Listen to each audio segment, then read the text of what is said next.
30이 넘은 자식이 아직도 방황 중입니다. 번듯한 직장은 없고 결혼은 꿈도 못 꿉니다. 그럴 때마다 나는 조용히 불단 앞에 앉아 묻습니다. 부처님, 이 아이의 운은 언제 열립니까? 어제도 그랬습니다. 밤 11시가 넘어서야 자식이 집에 들어왔습니다. 엄마, 나왔어. 힘없는 목소리에 가슴이 철렁 내려앉았습니다. 오늘도 면접에서 떨어진 모양입니다. 벌써 몇 번째인지 셀 수도 없습니다.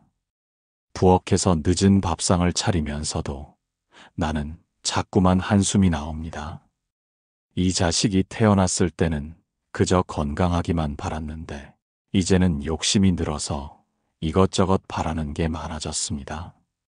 좋은 직장, 좋은 배우자, 안정된 삶. 하지만 세상은 내 뜻대로 되지 않더군요. 옆집 영희 엄마는 자랑이 늘었습니다.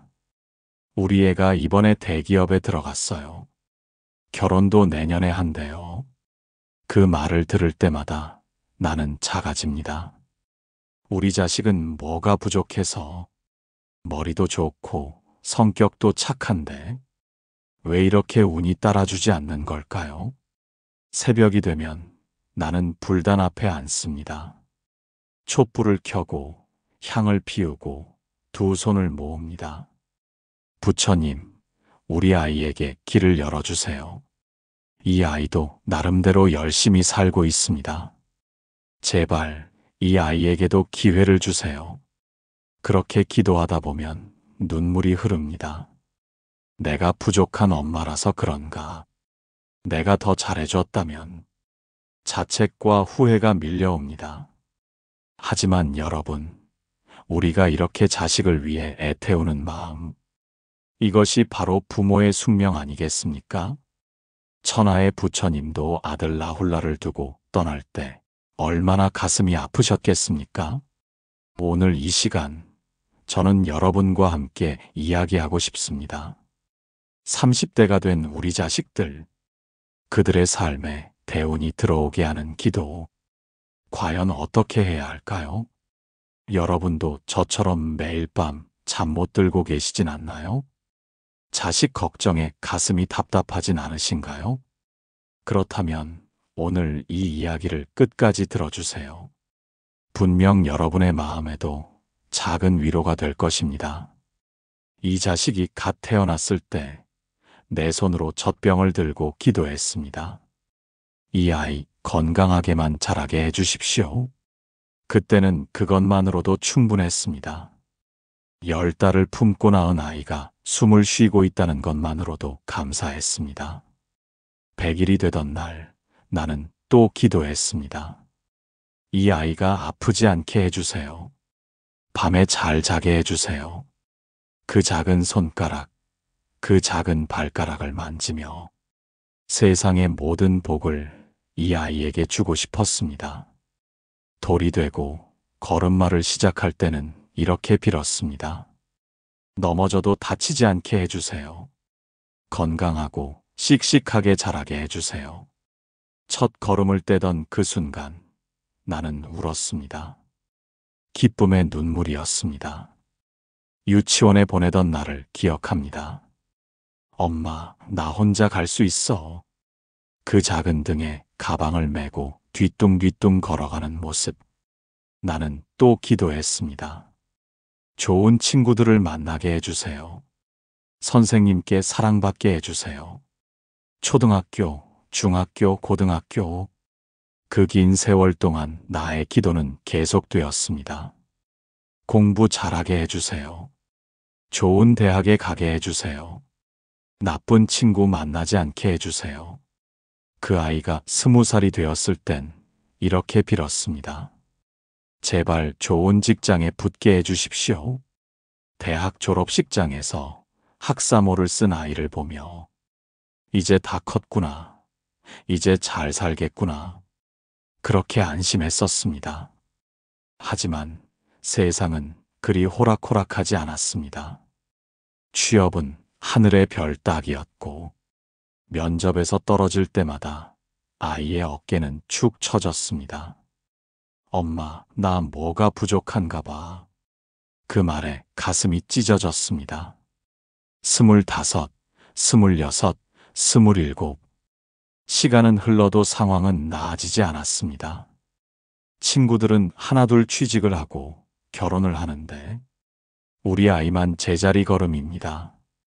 그리고 이제 30. 나는 또 기도합니다. 이 자식 인생의 대운이 들게 해주십시오. 30년이라는 세월 동안 내 기도는 한 번도 멈춘 적이 없습니다.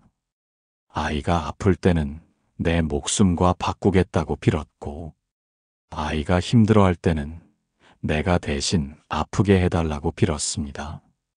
그런데 여기서 중요한 게 있습니다. 이렇게 오랜 세월 기도했는데 왜 우리 아이의 운은 아직도 트이지 않는 걸까요? 내 기도가 부족해서일까요? 아니면 방법이 잘못된 걸까요? 어느 날 절에 가서 스님께 여쭤봤습니다. 스님, 저는 30년을 기도했는데 왜 아이의 삶이 나아지지 않습니까? 스님은 잠시 침묵하시더니 이렇게 말씀하셨습니다. 보살님, 기도는 했지만 진짜 기도는 하지 않으셨군요. 그 말씀이 무슨 뜻인지 처음엔 이해할 수 없었습니다. 하지만 곰곰이 생각해 보니 내 기도는 늘 달라는 것뿐이었습니다. 이것 주세요, 저것 주세요. 진정한 기도가 무엇인지 몰랐던 것입니다. 자식을 위해 이렇게 간절히 기도하는 건 집착입니까? 사랑입니까? 부처님은 내려놓으라 하셨지만 부모 마음은 어떻게 놓습니까? 이 질문이 제 마음속에서 계속 맴돌았습니다. 매일 새벽 불단 앞에 앉을 때마다 나는 스스로에게 물었습니다. 내가 지금 하는 이 기도가 과연 자식을 위한 것일까? 아니면 나의 욕심을 위한 것일까? 솔직히 말씀드리면 답을 찾기 어려웠습니다. 자식이 잘 되기를 바라는 마음, 이것이 욕심이라면 욕심이고 사랑이라면 사랑입니다. 부모의 마음이란 그렇게 복잡한 것 아니겠습니까? 한 번은 법회에서 이런 이야기를 들었습니다. 집착과 사랑의 차이는 무엇인가? 집착은 내가 원하는 대로 상대를 바꾸려는 것이고, 사랑은 상대가 원하는 대로 되기를 바라는 것이다. 그 말을 듣고 나니 가슴이 철렁했습니다. 그동안 나는 자식에게 무엇을 바랐던가? 좋은 직장, 안정된 삶, 결혼. 하지만 그것이 정말 자식이 원하는 것일까요? 어쩌면 내가 원하는 것을 자식에게 투영하고 있었는지도 모릅니다. 남들 보기에 번듯한 자식, 나를 자랑스럽게 만들어줄 자식, 그런 것을 바랐던 건 아닐까요? 부처님께서는 모든 고통의 원인이 집착이라고 하셨습니다. 내가 자식에게 가진 이 마음도 어쩌면 집착인지도 모릅니다. 하지만 어떻게 놓을 수 있겠습니까? 배 아파 낳은 자식인데, 젖 먹이고 기저귀 갈아주며 키운 자식인데, 아프면 대신 아프고 싶었던 자식인데, 어떻게 그 마음을 놓으라는 겁니까? 이것이 바로 부모의 딜레마입니다. 놓아야 한다는 것을 알면서도 놓을 수 없는, 내려놓아야 한다는 것을 알면서도 내려놓을 수 없는 그 모순된 마음 말입니다. 그래서 나는 또 물었습니다. 그렇다면 부모는 어떻게 기도해야 합니까? 자식을 위한 기도를 멈춰야 합니까? 아니면 다른 방법이 있습니까? 여러분도 같은 고민을 하고 계시지 않나요? 자식을 사랑하되 집착하지 않는 방법, 기도하되 욕심 없이 기도하는 방법. 과연 그런 것이 가능할까요? 저는 이 답을 찾기 위해 많은 경전을 읽었습니다. 스님들께 여쭤보기도 했고, 명상도 해보고, 참선도 해봤습니다. 그리고 마침내 깨달았습니다. 부모의 기도는 집착도 아니고 사랑도 아닙니다. 그것은 그저 부모의 마음입니다. 옳고 그름을 떠나서 그저 자식을 향한 간절한 마음, 그 자체로 의미가 있는 것입니다. 부처님께서는 말씀하셨습니다. 자식은 부모의 업이자 공덕이며 인연이 닿으면 놓을 줄도 알아야 한다. 한 제자가 물었습니다. 스승이시여, 자식의 운도 기도로 바꿀 수 있습니까? 부처님은 고요히 미소 지으시며 답하셨습니다. 부모의 기도는 자식의 길이 된다. 이 대화는 자바함경에 나오는 이야기입니다. 어느 날 한 여인이 부처님을 찾아왔습니다. 그녀의 아들은 30이 넘도록 일정한 직업이 없었고 방탕한 생활을 하고 있었습니다. 세존이시여, 저는 매일 기도합니다. 하지만 아들은 변하지 않습니다. 제 기도가 부족한 것입니까? 아니면 이 아이의 업이 너무 무거운 것입니까? 부처님은 잠시 침묵하신 후 물으셨습니다. 그대는 어떻게 기도하는가? 여인이 대답했습니다. 저는 매일 절에 가서 향을 피우고 108배를 하며 아들이 잘 되기를 빕니다. 부처님과 보살님들께 간청합니다. 부처님께서 다시 물으셨습니다. 그대는 아들을 위해 무엇을 했는가? 여인은 당황했습니다. 기도 말고 다른 것을 해야 합니까? 저는 그저 열심히 기도하면 된다고 생각했습니다. 그때 부처님께서 이렇게 말씀하셨습니다. 기도는 씨앗을 뿌리는 것과 같다. 하지만 씨앗만 뿌린다고 열매가 맺히는 것은 아니다. 물도 주어야 하고 거름도 주어야 한다. 그렇다면 무엇이 물이고 거름입니까? 제자 아난다가 물었습니다. 부처님은 미소를 지으시며 말씀하셨습니다. 부모의 공덕이 물이 되고 부모의 지혜가 거름이 된다. 그리고 부모의 인내가 햇빛이 된다. 이 말씀을 좀 더 자세히 풀어보겠습니다. 부모의 공덕이란 무엇일까요? 그것은 부모가 쌓은 선행입니다. 남을 돕고 베풀고 자비를 실천하는 것. 여러분은 자식을 위해 기도만 하고 계신가요? 아니면 실제로 선행을 쌓고 계신가요? 절에 가서 청소를 돕거나 어려운 이웃을 도우거나 그런 공덕을 쌓고 계신가요? 부모의 지혜란 또 무엇일까요? 그것은 자식을 올바르게 이끄는 것입니다.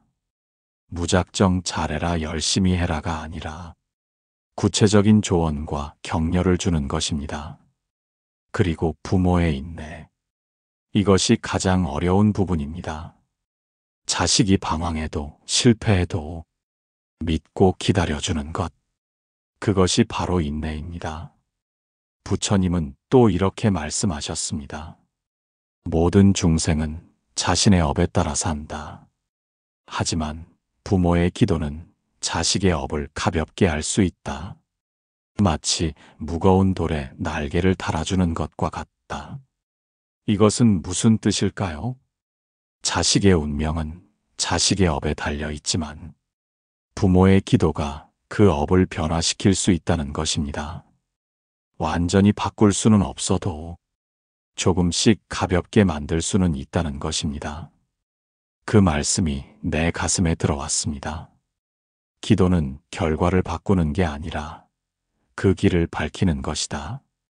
내가 자식에게 줄 수 있는 마지막 선물은 하루 10분의 간절한 기도일지도 모릅니다. 이 깨달음은 제 인생을 바꿔놓았습니다. 그동안 저는 기도를 잘못 이해하고 있었던 것입니다. 기도는 자판기가 아닙니다. 동전을 넣으면 음료수가 나오듯 기도하면 원하는 것을 얻는 게 아닙니다. 기도는 등불과 같습니다. 어두운 길을 밝혀주는 등불. 자식이 길을 잃고 헤맬 때 부모의 기도가 그 길을 밝혀주는 것입니다. 제가 만난 한 스님은 이렇게 말씀하셨습니다. 보살님, 기도의 힘을 믿으십니까? 네, 믿습니다. 그렇다면 왜 조급해 하십니까? 그 말씀에 저는 할 말을 잃었습니다. 맞습니다. 저는 기도하면서도 조급해 했습니다. 언제쯤 효과가 나타날까? 언제쯤 우리 아이가 잘 될까? 계속 그런 생각만 했습니다. 하지만 진정한 기도는 그런 것이 아닙니다. 결과를 바라지 않고, 시간을 재지 않고, 그저 간절한 마음으로 하는 것. 그것이 진짜 기도입니다. 씨앗을 심고 나서 매일 파보면 싹이 날까요? 아닙니다. 오히려 씨앗을 망가뜨릴 뿐입니다. 믿고 기다려야 합니다. 물을 주고 햇빛을 쬐게 하고 그리고 기다려야 합니다. 우리의 기도도 마찬가지입니다. 오늘 기도했다고 내일 결과가 나타나는 게 아닙니다. 한 달 기도했다고 다음 달에 변화가 오는 것도 아닙니다. 하지만 분명한 것은 그 기도가 쌓이고 쌓여서 언젠가는 꽃을 피운다는 것입니다. 제가 아는 한 보살님의 이야기를 들려드리겠습니다. 그분의 아들은 40이 넘도록 직업이 없었습니다. 하지만 그 보살님은 20년을 한결같이 기도했습니다. 그리고 마침내 아들이 42의 좋은 직장을 얻었습니다. 보살님, 20년이나 기다리시느라 힘들지 않으셨어요? 제가 물었습니다. 그분은 웃으며 대답했습니다. 기다린 게 아니에요. 그저 기도했을 뿐이에요. 기도하는 그 시간이 제게는 행복이었어요. 아들을 생각하며 기도하는 그 시간이. 그렇습니다. 우리가 놓치고 있던 것이 바로 이것입니다. 기도는 수단이 아니라 그 자체로 의미가 있다는 것. 자식을 위해 기도하는 그 시간. 그것이 바로 부모가 줄 수 있는 최고의 선물인 것입니다. 이 자식은 전생의 은인일지도 모릅니다. 내가 과거에 베푼 인연이 이 생에 자식이 되어 온 것이라면 지금 내가 기도하는 것도 또 다른 인연의 씨앗일 것입니다. 그 씨앗이 자식의 30대를 대운으로 이끌 것입니다. 불교에서는 모든 만남이 인연이라고 합니다. 특히 부모와 자식의 인연은 수없이 많은 생을 거쳐 맺어진 깊은 인연입니다. 단순히 이번 생만의 관계가 아닌 것입니다. 부모운 중경에는 이런 구절이 있습니다. 자식은 4가지 인연으로 온다. 갚으러 오는 자식, 빚지러 오는 자식, 은혜를 갚으러 오는 자식, 원한을 갚으러 오는 자식. 하지만 저는 이렇게 생각합니다. 우리 자식들은 모두 은인입니다. 왜냐하면 그들이 있어서 우리가 부모가 될 수 있었고, 그들이 있어서 우리가 사랑을 배울 수 있었으니까요. 자식이 잘 되지 않아서 속상하신가요? 다른 관점에서 생각해 보세요. 어쩌면 이 자식은 당신에게 인내를 가르치러 온 스승일지도 모릅니다. 어쩌면 이 자식은 당신에게 진정한 사랑이 무엇인지, 조건 없는 사랑이 무엇인지 가르치러 온 부처님일지도 모릅니다. 제가 만난 한 노스님은 이렇게 말씀하셨습니다. 자식이 잘 되는 것도 복이지만 자식이 어려움을 겪는 것도 복이다. 왜냐하면 그것이 부모를 성장시키기 때문이다. 처음엔 이 말씀이 이해되지 않았습니다. 자식이 고생하는 게 어떻게 복이란 말인가. 하지만 지금은 조금 알 것 같습니다. 자식이 순탄하게만 살았다면 우리가 이렇게 간절히 기도했을까요? 우리가 이렇게 깊이 성찰했을까요? 우리가 부처님의 가르침을 찾았을까요? 그래서 저는 이제 이렇게 생각합니다. 우리 자식의 30대가 힘든 것은 더 큰 도약을 위한 준비 기간이라고, 나비가 되기 전 번데기 시간이라고, 그리고 부모인 우리의 역할은 조급해하며 번데기를 찢는 것이 아니라 믿고 기다리며 기도하는 것이라고. 여러분의 자식은 지금 어떤 상태인가요? 겉으로는 별 볼 일 없어 보여도 그 안에서는 놀라운 변화가 일어나고 있을지 모릅니다. 우리 눈에 보이지 않을 뿐 30대는 인생의 전환점입니다. 20대의 방황을 끝내고 진짜 자신의 길을 찾아가는 시기입니다. 그 과정이 조금 더딜 수는 있어도 반드시 자기 길을 찾을 것입니다. 우리가 할 일은 그저 믿어주는 것입니다. 너는 할 수 있다고, 너는 분명히 잘 될 거야 라고 마음속으로 계속 응원하는 것입니다. 30 자식을 위한 대원 기도법.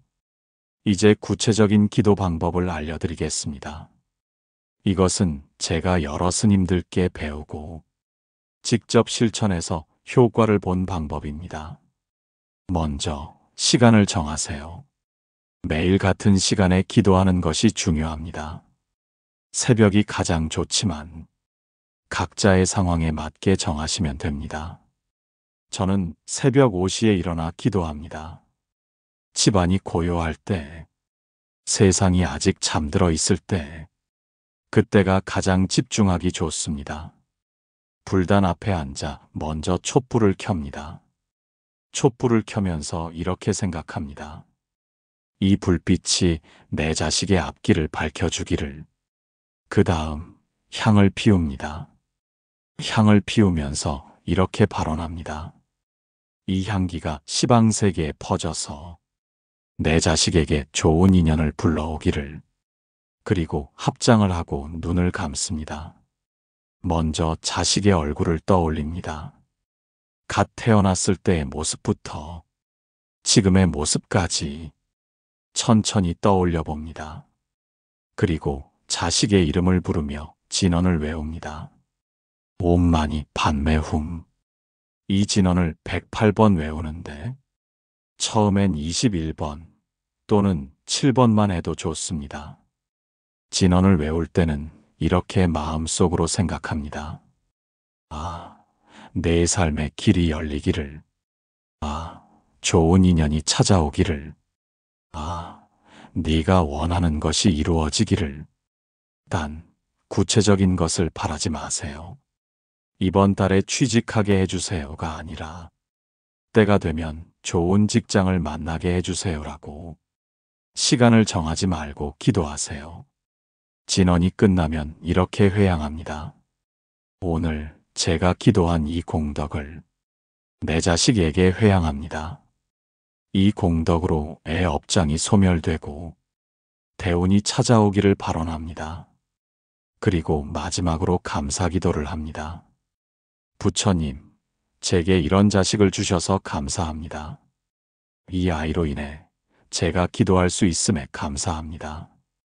이 아이가 건강하게 살아있음에 감사합니다. 감사하는 마음이 중요합니다. 불평하고 원망하는 마음으로는 아무리 기도해도 소용없습니다. 감사하는 마음으로 기도할 때 그 기도에 힘이 실립니다. 또 하나 중요한 것이 있습니다. 기도만 하지 말고 실천하세요. 자식 이름으로 보시를 하세요. 내 아들 이름으로 쌀 한 포 보시합니다. 내 딸 이름으로 연등 하나 올립니다. 작은 것이라도 좋습니다. 편의점에서 동전을 기부할 때도 내 자식 이름으로 라고 마음속으로 회양하세요. 그것이 쌓이고 쌓여서 공덕이 됩니다. 그리고 자식에게 직접 해줄 수 있는 것들, 따뜻한 밥 한 끼, 다정한 말 한마디, 응원의 문자 하나, 이런 것들도 모두 기도입니다. 밥 먹었니? 오늘 하루 어땠니? 힘들면 언제든 얘기해. 이런 평범한 말들이 자식에게는 큰 힘이 됩니다. 제가 아는 한 보살님은 이렇게 하셨습니다. 매일 자식이 출근할 때 현관에서 배웅하며 등을 토닥여 주었답니다. 오늘도 좋은 일 있을 거야. 그 한마디와 함께 처음엔 자식이 귀찮아했지만 지금은 그 인사를 받지 못하면 오히려 허전해한다고 합니다. 그만큼 큰 힘이 되었던 것이죠. 여러분도 각자의 방법을 찾아보세요. 자식을 위한 특별한 의식, 둘만의 약속, 그런 것을 만들어 보세요. 나는 오늘 자식 이름으로 기도문을 써서 불단에 올립니다. 부디 이 아이가 자기 길을 찾을 수 있도록 어머니의 마음을 담아 올립니다. 그렇게 쓰고 나니 내 마음도 한결 가벼워졌습니다. 기도문을 쓰는 것 참 좋은 방법입니다. 마음속에만 담아두지 말고 글로 써서 표현해 보세요. 그리고 그것을 불단에 올리거나 태워서 하늘로 보내세요. 제가 쓴 기도문을 일부 들려드릴게요. 사랑하는 내 아들에게 엄마가 너를 낳던 날을 기억한다. 그 작은 손으로 내 손가락을 잡던 너. 그때 나는 세상을 다 가진 것 같았다. 지금 네가 힘들어하는 것을 안다. 세상이 녹록지 않다는 것도 안다. 하지만 엄마는 너를 믿는다. 넌 분명히 잘 해낼 거야. 엄마가 매일 기도하고 있단다.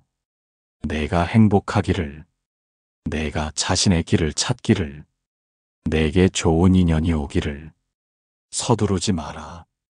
남과 비교하지 마라. 너는 너만의 속도가 있고 너만의 때가 있다. 엄마는 항상 내 편이다. 성공해도 실패해도 너는 내 소중한 아들이다. 부처님, 이 아이를 지켜주소서. 이 아이의 앞길을 밝혀주소서. 이 아이에게 지혜와 용기를 주소서. 나무아미타불. 이렇게 쓰고 나니 그동안 가슴에 맺혔던 것들이 풀렸습니다. 자식에게 하고 싶었던 말들, 차마 직접은 못했던 말들, 그것을 글로 쓰니 시원해졌습니다. 여러분도 한번 써보세요. 형식은 중요하지 않습니다. 그저 마음을 담았으면 됩니다. 그리고 그것을 자식 방문에 붙여놓거나 지갑에 넣어주거나 아니면 그냥 불단에 올려놓으세요. 또 하나 용서의 기도도 해보세요. 자식을 용서하는 게 아니라 자신을 용서하는 기도입니다. 나는 나를 용서합니다. 완벽한 부모가 되지 못한 나를, 자식에게 상처를 준 나를, 조급해하고 다그쳤던 나를. 우리는 모두 부족한 부모입니다. 최선을 다했지만 돌이켜보면 후회되는 것들이 있습니다. 그것을 인정하고 용서하세요. 그리고 자식도 용서하세요. 나는 내 자식을 용서합니다. 기대에 못 미친다고 실망했던 것을, 남의 자식과 비교했던 것을 모두 용서합니다. 용서는 놓아주는 것입니다.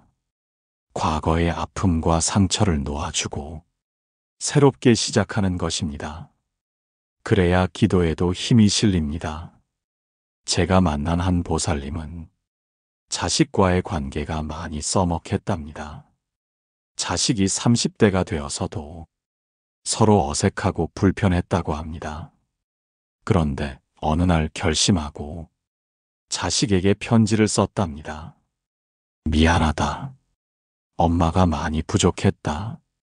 그동안 상처받았을 너를 생각하면 가슴이 아프다. 그 편지를 받고 자식이 울었답니다. 그리고 처음으로 엄마에게 사랑해요라고 말했다고 합니다. 30년 만에 처음으로.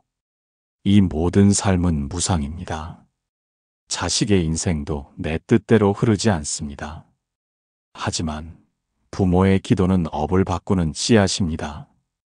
자식의 대우는 기도의 공덕과 자식 자신의 업이 만나 트이는 인연입니다.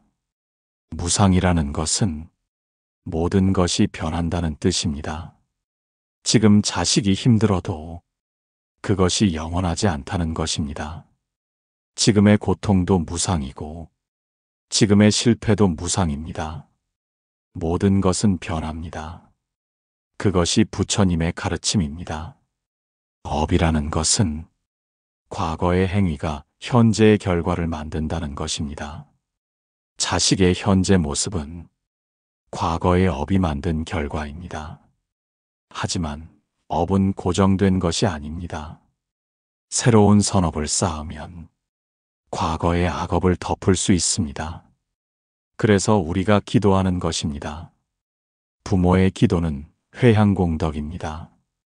내가 쌓은 공덕을 자식에게 돌려주는 것입니다. 마치 내 통장의 돈을 자식 통장으로 이체하는 것과 같습니다. 인연이라는 것은 모든 일에는 원인과 조건이 있다는 것입니다. 자식이 성공하려면 자식의 노력과 좋은 기회가 만나야 합니다. 부모의 기도는 그 인연을 만드는 것입니다. 좋은 사람을 만나게 하고 좋은 기회를 얻게 하고 그런 인연을 불러오는 것입니다. 공덕이라는 것은 선한 행위의 결과입니다. 기도도 공덕이고 보시도 공덕이고 남을 돕는 것도 공덕입니다. 부모가 쌓은 공덕은 자식에게 가장 먼저 돌아갑니다. 왜냐하면 자식이 부모와 가장 가까운 인연이기 때문입니다. 그래서 옛 어른들이 말씀하셨습니다. 자식 잘 되게 하려면 부모가 먼저 덕을 쌓아라. 부모가 베풀면 자식이 받는다. 여러분은 어떤 공덕을 쌓고 계신가요? 절에 가서 기도만 하시나요? 아니면 실제로 선행을 하시나요? 작은 것부터 시작하세요. 길에서 쓰레기를 줍는 것도 공덕이고, 어려운 이웃을 돕는 것도 공덕이고, 미소 짓는 것도 공덕입니다. 특히 자식 이름으로 하면 더 좋습니다. 내 아들의 이름으로, 내 딸을 위하여 이렇게 회향하면서 하세요. 자식을 위한 기도는 사랑의 또 다른 이름입니다. 오늘부터 다시 시작해 보십시오. 여러분, 오늘 긴 이야기를 들어주셔서 감사합니다. 어떠셨나요? 조금이나마 위로가 되셨나요? 우리 모두는 부족한 부모입니다. 하지만 자식을 사랑하는 마음만은 그 누구에게도 뒤지지 않습니다. 30대가 된 자식이 아직도 방황한다고 너무 자책하지 마세요. 그것은 당신 잘못이 아닙니다. 각자에게는 각자의 때가 있습니다. 남들보다 조금 늦을 수는 있어도 결국은 자기 길을 찾을 것입니다. 우리가 할 일은 그저 믿고 기다리고 기도하는 것입니다. 그것이 부모가 줄 수 있는 가장 큰 선물입니다. 오늘 밤 불단 앞에 앉아보세요. 촛불을 켜고 향을 피우고 자식의 이름을 부르며 기도해 보세요. 사랑하는 내 자식아, 내가 행복하기를 기도한다. 내게 좋은 일이 생기기를 기도한다. 그 기도는 분명히 전해질 것입니다. 하늘이 듣고 땅이 듣고 부처님이 들으실 것입니다. 그리고 무엇보다 당신의 자식이 느낄 것입니다. 부모의 그 간절한 마음을. 기도는 사랑입니다. 기도는 희망입니다. 기도는 길을 밝히는 등불입니다. 오늘부터 다시 시작하세요. 조급해하지 말고 결과를 바라지 말고 그저 사랑하는 마음으로 언젠가 당신의 자식이 말할 것입니다. 엄마, 아빠, 감사합니다. 당신들의 기도 덕분에 제가 여기까지 왔습니다. 그날이 올 때까지 우리 함께 기도합시다. 사랑으로, 믿음으로, 희망으로. 나무 아미타불, 나무 아미타불, 나무 아미타불.